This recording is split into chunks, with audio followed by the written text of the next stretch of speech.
Radio VL, premier média de jeunes en France.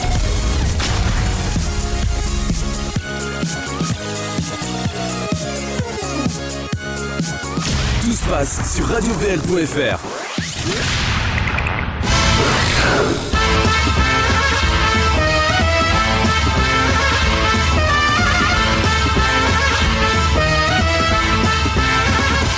Bonsoir, il est 20h, vous êtes sur Radio VL, premier média jeune de France. Vous écoutez votre émission socioculturelle préférée, Les As du Placard. La culture, c'est ce qui répond à l'homme quand il se demande ce qu'il fait sur la terre. Bonsoir à vous. Comme tous les vendredis soirs, nous allons aborder avec mon équipe des sujets socioculturels. Équipe qui fête le retour de ma jolie Marguerite. Bonsoir Marguerite. Bonsoir Marie. Et puisque tu es de retour, ta chronique sur les nouvelles technologies, le turfu, l'est aussi. Prête à nous mettre en PLS avec ? Eh oui, tiens-toi prête Marie. Cool. On a aussi Cathy qui depuis la semaine dernière ne veut plus quitter le plateau et elle a bien raison. Bonsoir Cathy. Bonsoir. Et voici l'homme qui joue et compose et décompose les sujets, les invités pour en faire des as avec sa chronique Quelle as sais-tu ? Bonsoir Adrien. Bonsoir Marie, bonsoir à tous. Le marketing politique est l'une des formes de la communication politique qui vise à promouvoir un projet, un candidat, un dirigeant, une cause politique sur le modèle des techniques du marketing commercial en faisant appel notamment à l'utilisation de campagnes publicitaires. Aujourd'hui, on utilise toujours plus le digital des données numériques. Cette pratique est depuis longtemps utilisée aux États-Unis. Elle a notamment fait ses preuves lors des campagnes d'Obama et plus récemment celle de Trump. Mais la France n'est pas en reste. Plusieurs outils sont à la disposition des politiciens, comme l'application Knocking, utilisée lors de la campagne de Sarkozy, ou Nation Builder, utilisée par Mélenchon et Sarkozy. En achetant des bases de données sur les potentiels électeurs, les candidats peuvent mieux les cibler et les toucher. Les équipes de campagne françaises n'ont-elles pas manqué de s'inspirer de leur homologue américaine ? Oui. Assiste-t-on à une démocratie en puissance en France ? C'est la question que l'on se pose ce soir. Et pour y répondre, nous recevons Vincent Monseny. Vincent, bonsoir. Bonsoir à tous, merci. Vous êtes le cofondateur de Digitalbox. Vous avez présenté ce logiciel de stratégie électorale encore peu connu en France et qui permet aux hommes politiques de mieux cibler leurs électeurs. Effectivement, alors peu connu, en fait il est déjà assez bien connu de ses clients. C'est vrai qu'on est un secteur qui est parfois un petit peu discret, hein. C'est vrai que nos interlocuteurs sont des élus, c'est pas le grand public, donc effectivement on n'est pas une marque commerciale très connue comme Danone ou comme Renault, mais on est l'un des leaders donc, du secteur du logiciel de stratégie électorale en France. D'accord. Avec vous et pendant 1 heure, nous parlerons de ce sujet, mais avant je vais me tourner vers Adrien. Il me semble que tu t'es baladé dans la rue pour poser une question. Est-ce que tu trouves ça normal, un ciblage politique ? Et on va voir ce que vous en avez pensé, mais aussi ce que tu en penses Adrien, et c'est tout de suite avec ta chronique Quelle as sais-tu ? Bonjour, vous me retrouvez Adrien Chax et aujourd'hui pour la 16e des As du Placard, je suis démocracibliste. Alors démocracibliste c'est quoi ? C'est le gars en fait qui te fait pencher à gauche. Puis à droite c'est quand tu tangues et que tu te retournes. Forcément le démocracibliste c'est celui qui collecte et rassemble des données pour ensuite les utiliser de la façon la plus rentable qu'elle soit. Prendre des informations pour façonner une campagne et donc un vote. L'image parfaite d'une utilisation un peu sinistre de vos données personnelles. Mais avant ça, laissez-moi vous parler de. Pendant que vos données personnelles se baladent allègrement sur internet sans véritable contrôle, il se passe quelque chose d'assez alarmant en fait. Aux États-Unis, le concept existe déjà depuis bien longtemps, mais en France, ça reste assez discret et ça se nomme Digitalbox ou Nation Builder, explicite. On cible l'électeur, objectif, communiquer en vue d'un vote pour une voix de plus. En tant que démocrate cibliste, je suis complémentaire de la politique offline ou politique traditionnelle, le porte-à-porte, le tractage à la sortie des métros. Alors explique-nous, c'est quoi exactement ? Eux parlent de Digital Media Business. Pour essayer d'encadrer ce ciblage politique, le 8 novembre 2016, la CNIL, dans la loi informatique et liberté, a publié un communiqué sur les règles à respecter pour les communicants politiques. Et forcément, on se dit que si un règlement existe, commence doucement à se mettre en place, c'est qu'il y a anguille sous roche ou plutôt léger vice dans le Macintosh. Et la question qu'on pourrait naturellement se poser, mais où s'arrête le ciblage politique ? Et surtout, quel utilisateur êtes-vous ? Alors là, on différencie 2 types de contacts politiques. Le contact régulier, celui qui suit activement la politique, un follower sur Twitter, un ami sur Facebook. En gros, celui qui est abonné. Ensuite, il y a le contact occasionnel. C'est vous, c'est moi, c'est toi, c'est lui là-bas. En fait, c'est un peu tout le monde. C'est celui qui commente, qui partage et qui n'a aucun lien direct avec la politique. Alors cette semaine, j'ai tendu mon micro à la sortie d'une école parisienne et même pour les jeunes étudiants, le ciblage politique, la collecte de données pour faire élire un candidat, ils sont pas trop au courant en fait. Absolument pas au courant qu'il y avait un ciblage politique. C'est assez terrifiant. Comme quoi on n'est vraiment pas à l'abri. Toutes nos données sont absolument pas confidentielles et et tout est manigancé, tout est manipulé, c'est assez dangereux. J'étais pas au courant qu'il y avait un ciblage politique, même si ça me surprend pas plus que ça, mais ça peut faire peur dans le sens où on a l'impression que certaines personnes peuvent être dirigées par quelque chose d'indépendant de leur volonté, et puis il y a le sentiment aussi d'être un peu épié. Et il y en a même qui s'indignent un peu plus. C'est totalement inadmissible de venir prendre mes informations sur ce qui est privé quand même, Facebook, Twitter. On n'est jamais informé de ces trucs-là, c'est le big data. On n'est pas informé, ils nous prennent nos informations et non, ça c'est pas possible. Et oui, peu d'informations sur le sujet, c'est vrai, le ciblage politique ça reste très confidentiel maintenant. Une campagne présidentielle c'est surtout une course aux followers en vérité. Bientôt on parlera même plus de campagne, mais de véritable sprint aux abonnés. Oui, la démocratie bliste connaît tes goûts, il sait qui te faire voter, il t'influence pour quelque temps, te dérobe ta conscience, te fait vaciller de gauche à droite, du centre, peut-être même jusqu'aux extrêmes. Objectif, faire descendre la pression pour remonter un candidat dans les sondages. Un temps que démocratie bliste, je suis un as, oui, mais en réalité, après avoir choisi sa cible, est-ce qu'on peut dire que le démocratie bliste pique ton cœur ? Merci Adrien pour ta chronique. On se retrouve après une courte pause musicale avec Vincent Monseny pour parler de la démocratie à la sauce américaine façon American First. On va s'écouter tout de suite Ewag de Tico. Vous venez d'écouter Ewag de Tico, il est 20h12, vous êtes avec les As du Placard sur Radio VL.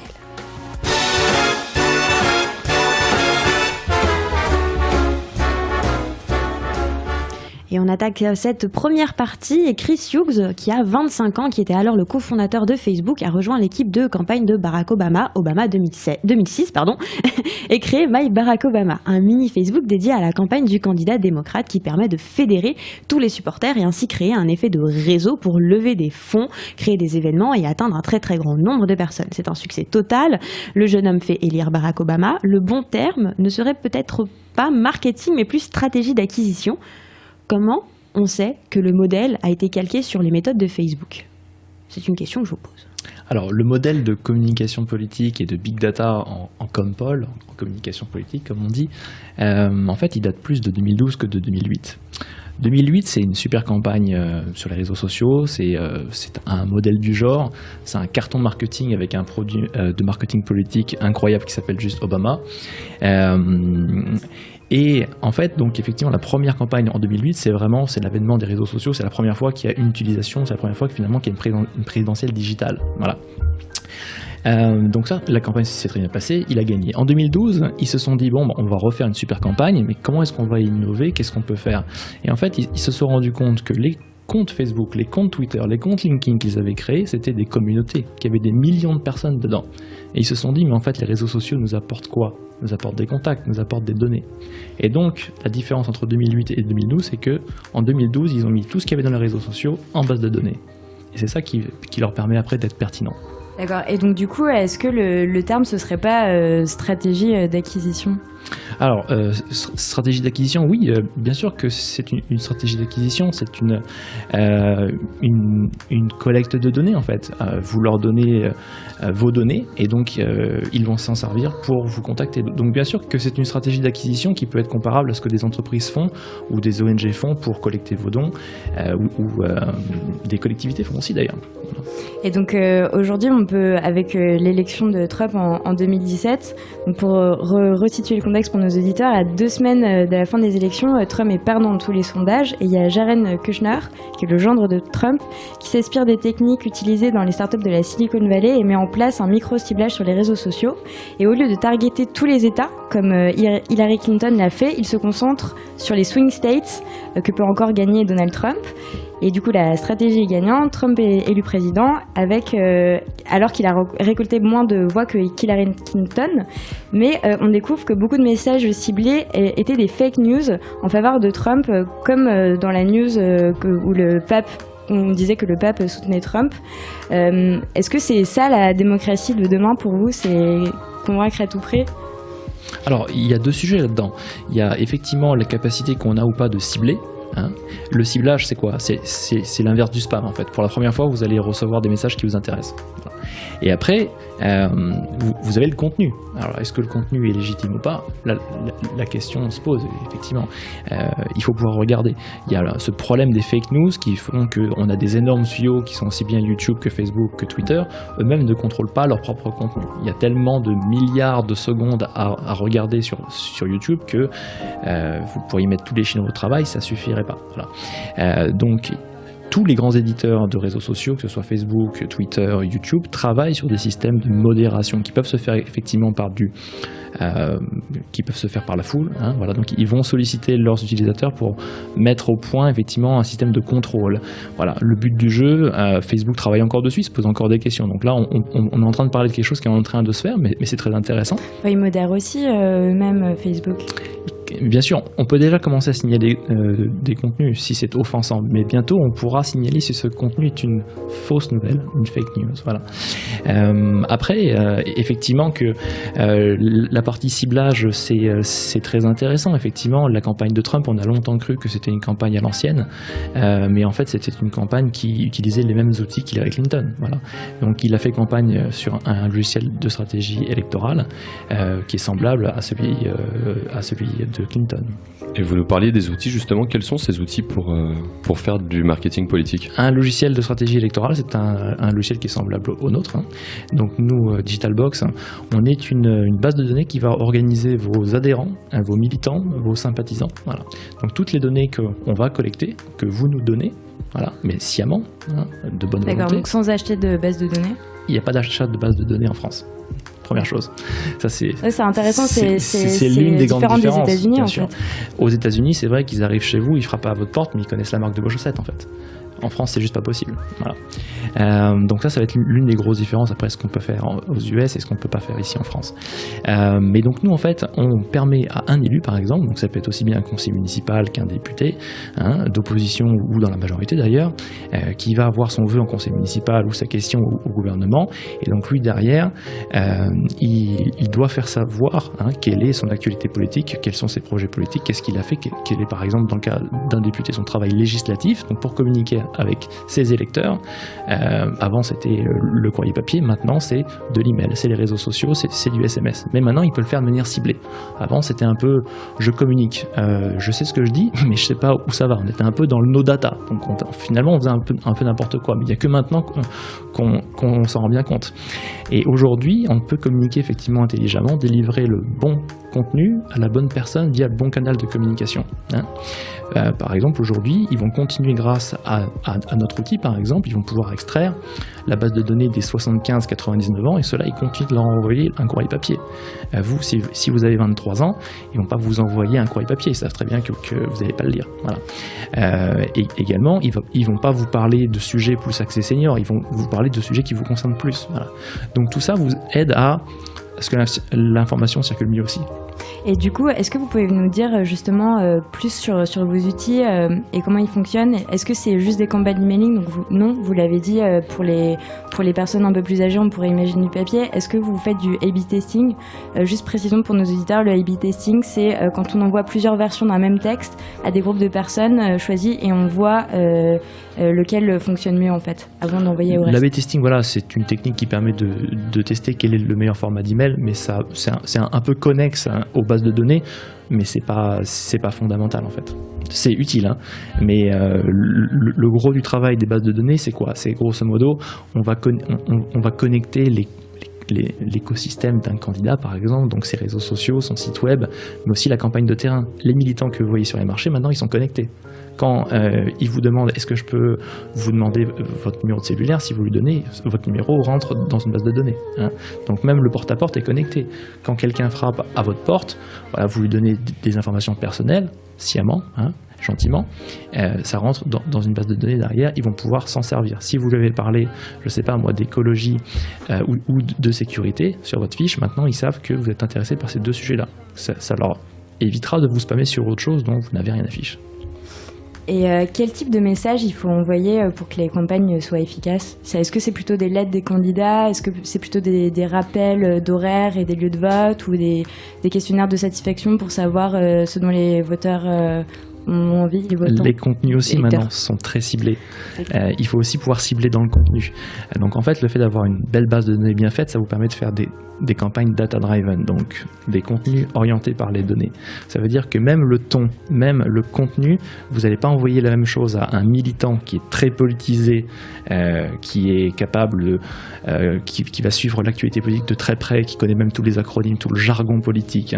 Il va savoir ce que c'est le PLF, par exemple, le projet de loi de finances. Par contre, la société civile, le sympathisant qui est capable de voter pour vous, mais qui ne suit pas l'actualité politique d'aussi près, vous lui dites PLF, il vous prend pour un fou, il ne sait pas de quoi vous parlez. Voilà. Donc il faut aussi pouvoir parler à tout le monde sur différents contenus. Parfois, il faut traduire des contenus. C'est ce qu'on dit de plus en plus à des élus. Essayer de parler à tout le monde. Voilà. On va se retrouver après la deuxième pause musicale pour parler plus des États-Unis. Est-ce que c'est un modèle qui est justement applicable en France, mais aussi pour la rubrique de l'actualité insolite de la semaine. Il est 20h22. Vous allez écouter Who Is In Your Heart Now de Studio Killers. Vous écoutez Les As du Placard sur Radio VL. À tout de suite. Radio.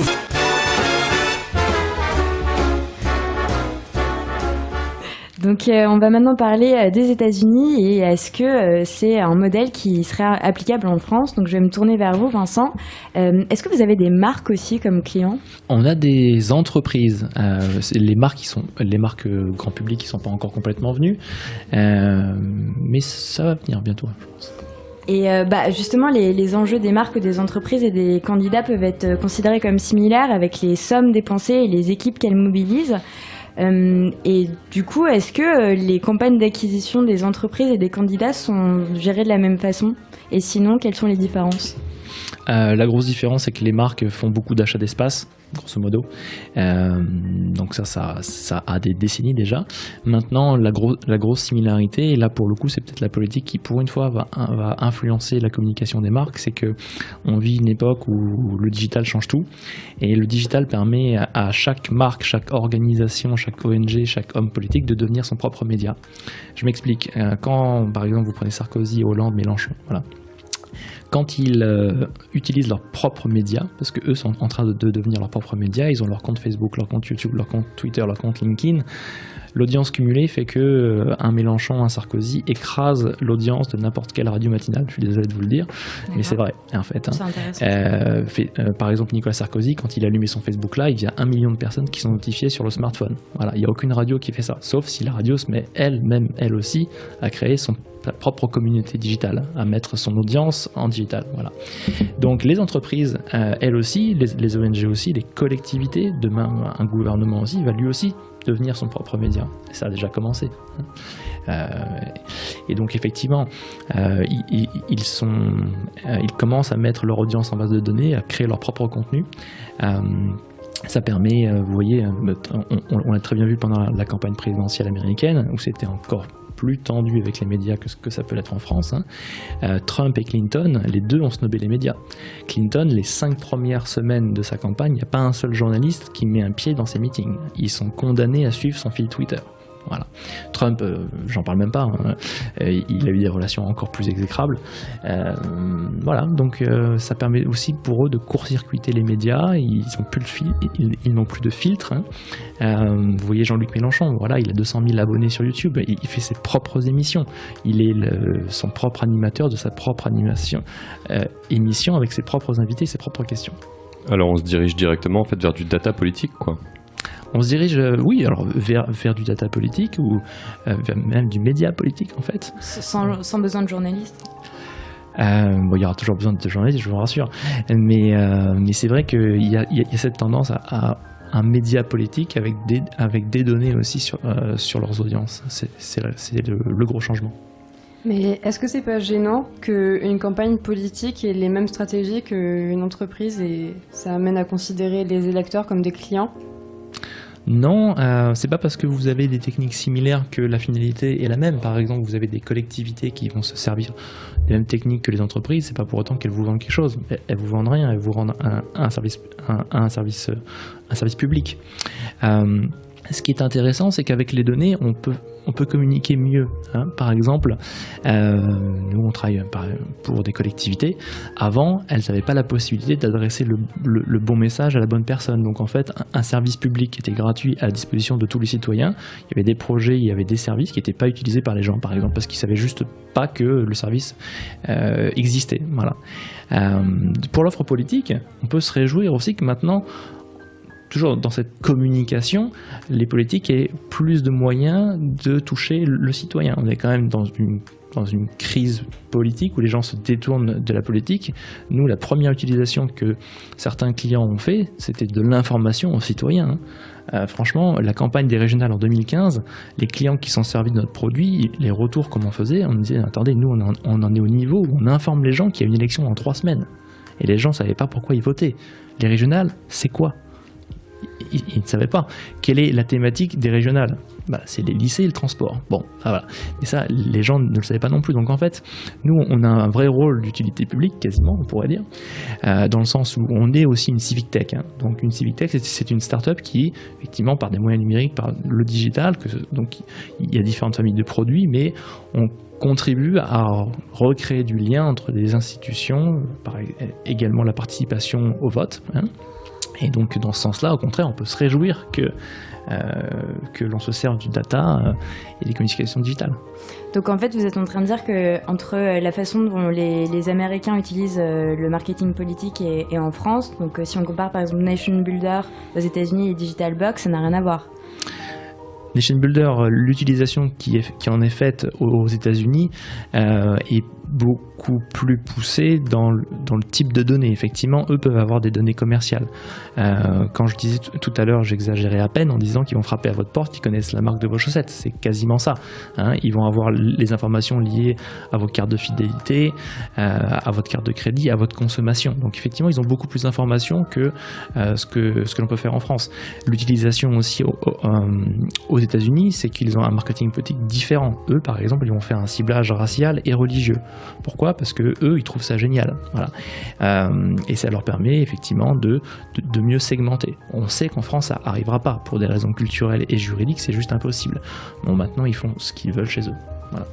En France, on a quand même la CNIL, c'est ça qui sert un peu de garde-fou en fait à toutes ces pratiques, peut-être parfois cachées aussi, parce qu'on entendait tout à l'heure dans le micro-trottoir qu'il y a beaucoup de gens qui ne savent même pas que leurs données sont collectées.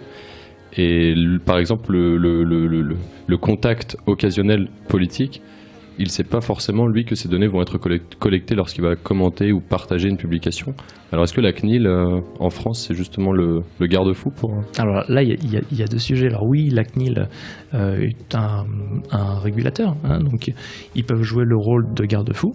Ils ont toute leur utilité et ça contribue aussi à bien construire ce cadre juridique et culturel qui est propre à la France, qui est effectivement complètement différent des États-Unis.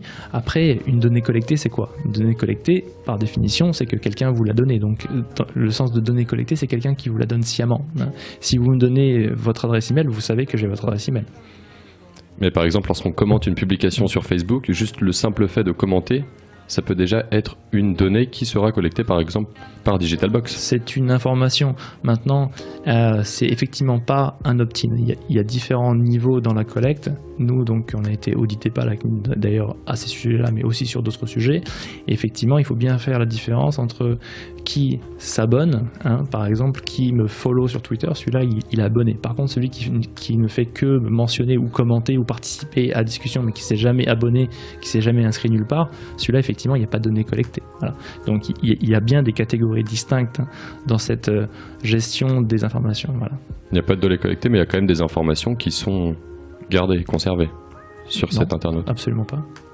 On va se retrouver tout de suite après Love de Lana Del Rey. Restez avec nous pour ne pas louper la suite de notre émission, mais aussi le Turfu, la chronique sur les nouvelles technologies de Marguerite. Il est 20h39, vous êtes avec les As du placard sur Radio VL. À tout de suite. Radio VL revient. Et voilà, le Turfu, c'est fini. Merci Marguerite, et on continue en parlant de la politique de demain. Tous les candidats à la présidentielle utilisent le digital pour leur campagne. Y a-t-il un candidat en particulier qui se démarque par sa stratégie d'acquisition digitale, Vincent ? Oui, là très clairement, ce qui a été très très bien fait, c'est effectivement cette capacité à devenir son propre média. techniquement, on peut dire que Jean-Luc Mélenchon en fait quand même très fort en créant ses propres contenus, ses propres émissions, et tout cela tourne derrière aussi sur des bases de données. Donc il a bien allié les deux, à la fois les contenus et les données. C'est une très bonne campagne d'un point de vue technique. On verra le score derrière, mais c'est bien fait en tout cas. Comment les électeurs font leur choix aujourd'hui en France, à votre avis ? Je pense qu'ils font leur choix comme avant en leur âme et conscience, avec l'information politique qui est mise à leur disposition, celle qu'on arrive à leur faire parvenir. Par contre, ça n'a pas changé. Ça n'a pas changé. Ce qui a beaucoup changé, par contre, c'est un peu lié, c'est la manière dont on leur transmet l'information. Il y a 40 ans, ils n'auraient pas eu besoin de nous. Parce qu'il y avait 80% de participation. On existe pourquoi ? On existe parce qu'il y a certaines élections où on tombe à 35% de participation au premier tour. On l'a vu au régional, au cantonal, c'est encore pire dans certains cantons. Voilà. Donc il y a 40 ans, il fallait convaincre. Voilà. Donc on essayait de convaincre quelqu'un qui va voter à gauche ou va voter à droite. Voilà. On voulait convaincre. Maintenant, il faut mobiliser. Si vous réussissez à mobiliser vos électeurs, à les faire déplacer dans un bureau de vote le dimanche, plutôt qu'ils aillent jouer au foot avec leur fils, là, vous avez gagné et vous pouvez déplacer le socle électoral en votre faveur. Si vous arrivez à le faire à une bonne échelle sur votre circonscription ou sur votre ville, par exemple pour une municipale, potentiellement vous avez pris l'avantage.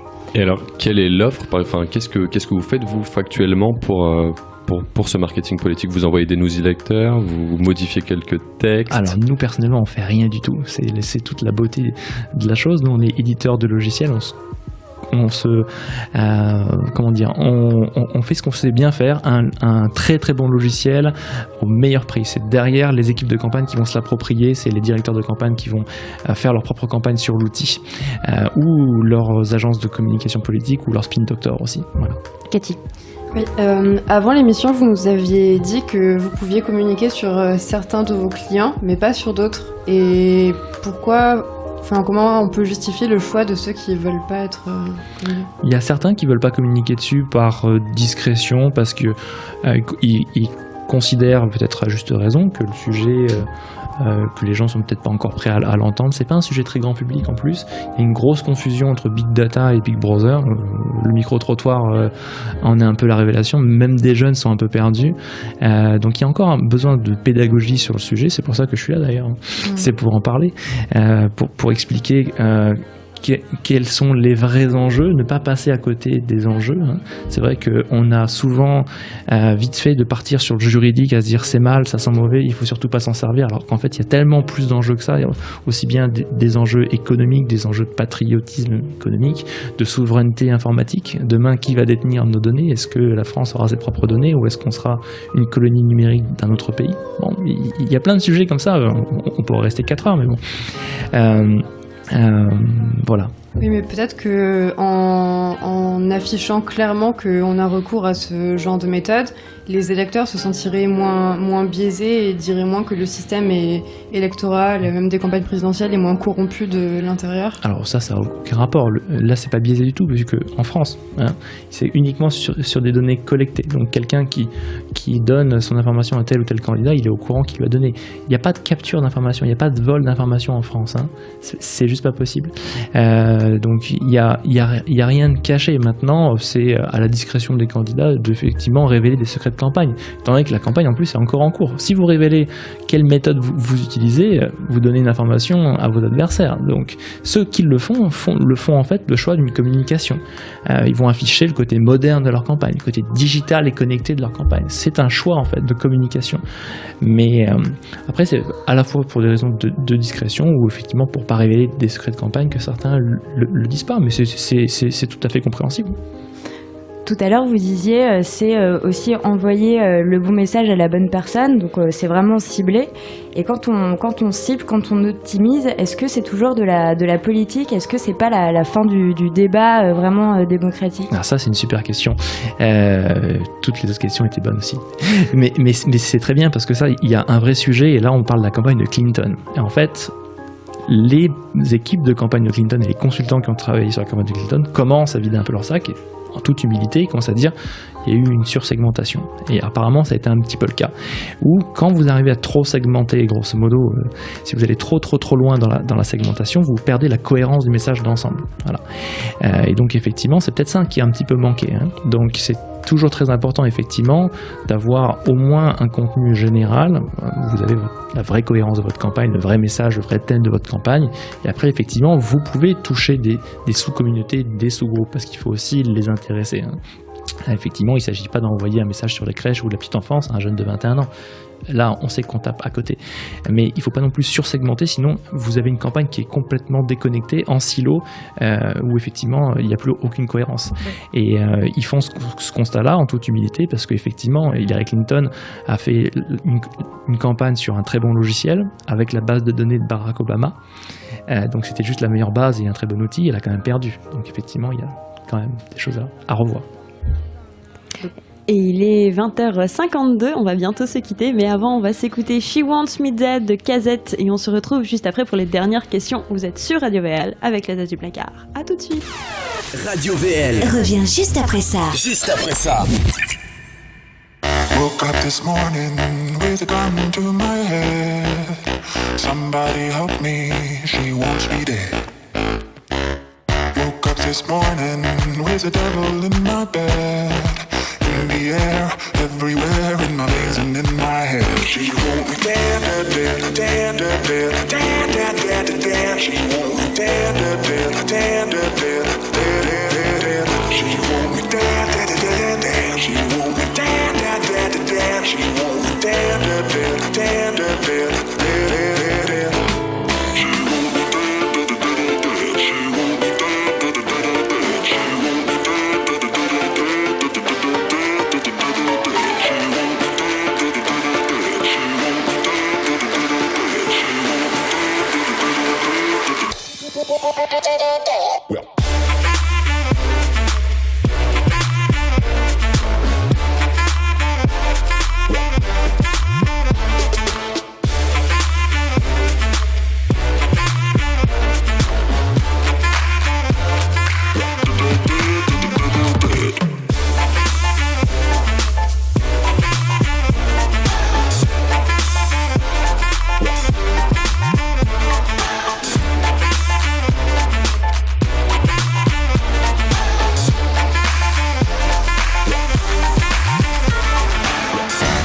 This morning with a gun to my head. Brother should have told me she will be dead.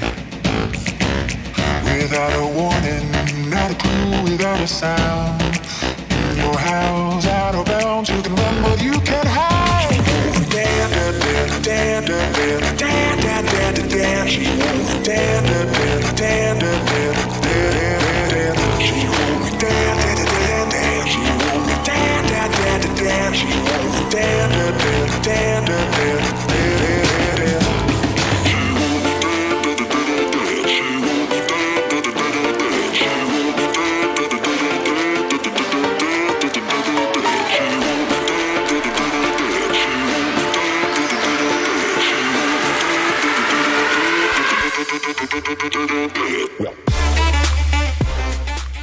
Vous venez d'écouter She Wants Me Dead de Kazette, il est 20h55, on va passer aux dernières questions. Vous êtes prêts, maestro?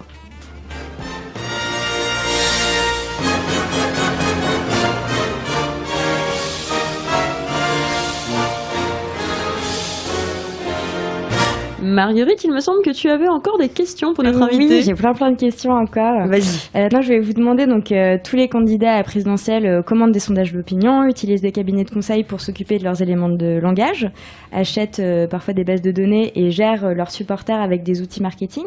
Est-ce que c'est ça l'homme politique du XXIe siècle ? Ça a toujours existé, donc les outils changent un petit peu, mais il faut quand même voir que ça, c'est des pratiques qui remontent à il y a très très longtemps. Hein. Même les données dans la communication politique, en fait, ça remonte à 1820, si on veut refaire tout l'historique. Dans l'histoire un peu plus récente, on n'était pas tous nés autour de cette table, moi non plus d'ailleurs. Mais Charles Pasqua, vous avez les images de l'INA où vous le voyez dans une petite pièce avec des armoires et des fiches. Donc en fait, Charles Pasqua il faisait déjà des bases de données sur fiche papier, mais c'était déjà de big data en fait. Voilà. Et effectivement, vous avez les premières bases de données un peu des Français et de l'opinion publique, ça remonte à 1820. Et petite question, est-ce que après les outils de marketing politique et tous les outils d'acquisition de données, est-ce que vous avez peut-être l'idée de faire un logiciel pour vérifier si les candidats tiennent leurs promesses ? Alors, il y a des logiciels qui font de la comparaison de programmes politiques, donc avant les élections. Il y a fort à parier qu'ils vont se recycler dans ce genre de choses. Et ça va être intéressant de suivre ça. Donc ça, ce sont les startups qui font partie de la Civic Tech. Hein. C'est un peu ce jeu de 7 familles où vous avez différentes familles produits. Nous, on est juste une startup dans une des familles. Mais vous en avez d'autres qui font de la comparaison de programmes. Il y en a d'autres, effectivement, qui font des plateformes même participatives pour, par exemple, voter des budgets demain ou contrôler un petit peu ce qui est fait aussi.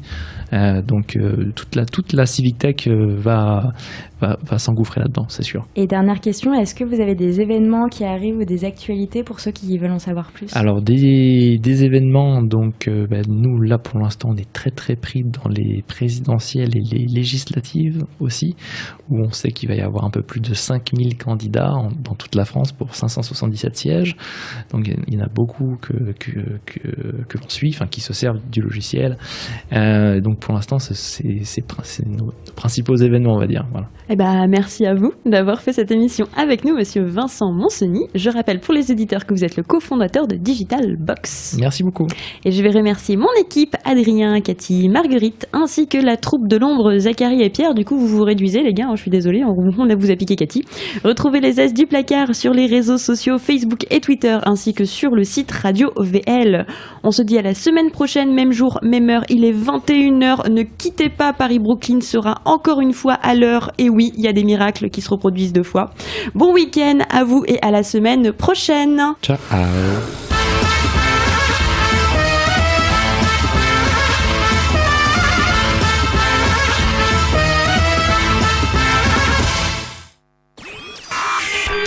VL. Radio VL. Premier média de jeunes en France.